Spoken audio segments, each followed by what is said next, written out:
start calm. I'm really excited because we're at the TEDx event in Dubai, and I'm absolutely enamored by this 12-year-old girl who's actually a TED speaker already. So at 12, she's done that. Not only has she done that, but she's also a Guinness World Record holder. And let's hear it for Capri Everett and her mom, Kerry.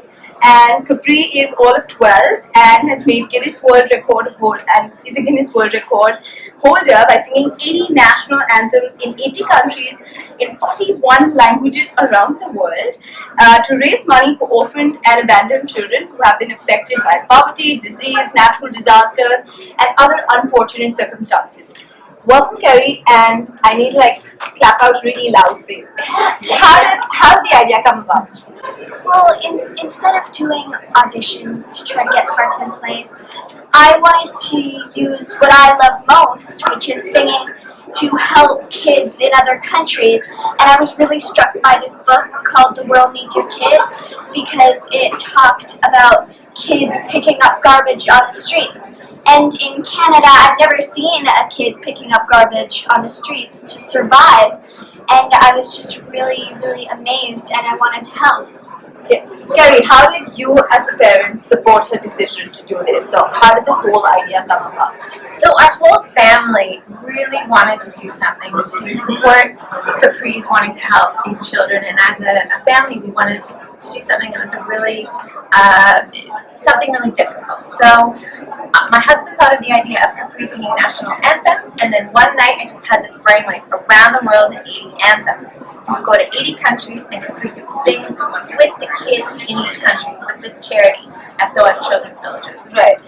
Capri, tell me, how hard was it when your parents told you that, okay, you could do this? Did you believe in it at one go, or were there a lot of other ideas that you had, and there were fights at home that, no, I want to do this, and they thought you should be doing this?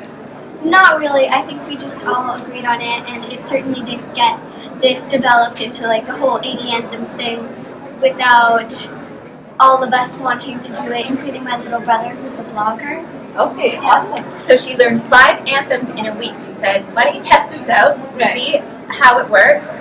And she came back to us in a week and she said, I can do this. I learned 5 anthems in a week. I really want to do this. Right. So then we were off. Was there ever a point where you were disheartened or disappointed? Because you start off things, you're all very excited, and as a family you start things enthusiastically. But was there ever a point where you said, Ma, I can't do this anymore? Well, I don't know, because we just all believed in this so much, and I think even if we did have some times where we thought we could do it, we just kept going, and those feelings just disappeared as soon as we found more confidence and met more people who believed in our idea as well as us. Right. Kerry, was there ever a moment for you where you thought as a parent that my child doesn't have a childhood that she should be having because she's doing something so different? Absolutely. We were really careful about that, and I'm always asking her still, do you want to do this? Do you want to come speak at TED? Do you want to practice this? Because it's going to be a lot of work once you commit. And she always wants to do it. She's not one to sort of sit around and just want to play. She always loves to have a goal. She has free time as well, but she works really hard, and I think she has a talent, but most of it is not her talent. Most of it is not her voice. It's her determination and her hard work that has really made this all come together. Right. As a parent, did you ever doubt that am I doing the right thing? Because as I'm a parent too, and every time we take a decision for our kids, we're always second guessing ourselves. So was there ever a moment like that? Definitely with our son, Bowen, who's 9, he's the blogger. Sometimes we were worried he didn't get enough attention, but I think in the end he got as much attention as he wanted. He was doing what he wanted. I think Capri, there were hard times on the journey where she maybe had a bit of a sore throat or was tired, but she still had to sing the anthem in the country. And she did it, she didn't complain, she just did it. And I could see that she was tired and tried to make sure she got rest right after that. Right. So. Capri, what's been the hardest national anthem? Which one of them has been the hardest? I'm going to give 3 since there were quite a few hard ones. I will have to say Chinese because Mandarin is very difficult to pronounce. Estonian because, first of all, the anthem is extremely long, and really hard to pronounce because no one speaks Estonian. And Poland because it was really long and it just was hard to pronounce, and the melody was very confusing. Okay, great. Tell me also, how did everybody else collaborate in your vision to take things forward? That was the challenge. To tell That you was the the truth. challenge. I did all the logistics, and in half the countries, Capri sung with the children in the SOS Children's Village. In half the countries, there weren't any villages. So we had to invent anthem singing events for Capri to sing at.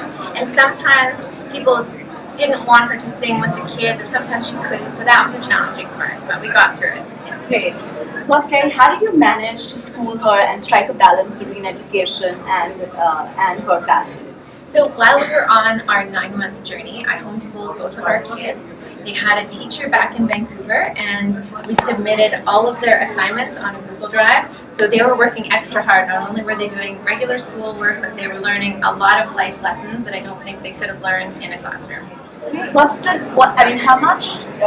How far are you in your attempt to raise charity for all of these children? We have raised so much in money, but also in awareness. Every single interview we do brings so much attention to SOS Children's Villages, our charity, and we've definitely raised far beyond what we expected in awareness and also donations.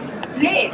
How does it feel? Does it feel like a normal 12-year-old to be a Guinness World Record holder and to be a TED speaker? I mean, did you think that your child would ever come to let your bucket list never end, my girl? I'm so proud of you. But awesome. How does it feel to like your class friends, etc. be able Oh, they think it's so cool. They love Guinness World Records, and they were just so excited that I got one and that I'm a TED speaker in India.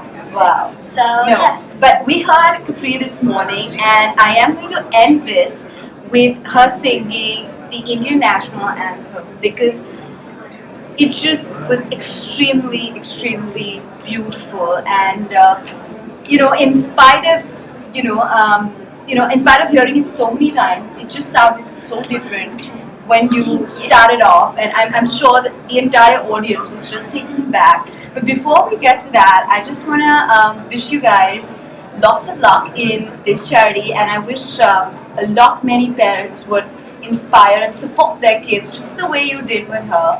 And every child should really go achieve, if every child starts thinking the way you did of making a difference, I'm sure it's going to be a much, much better place to live in. So thank you so much, and Capri, over to you. Janagana mana adhinayak jaya hai Bharat bhagya vidhata Punjab Sindh Gujarat Maratha Dravid Utkal Banga Vindhya Himachal Yamuna Ganga Uchal Jalari Taranga Tab Shubh Naame Jage Tab Shubh Ashish Mage Gahe Tab Jaya Gata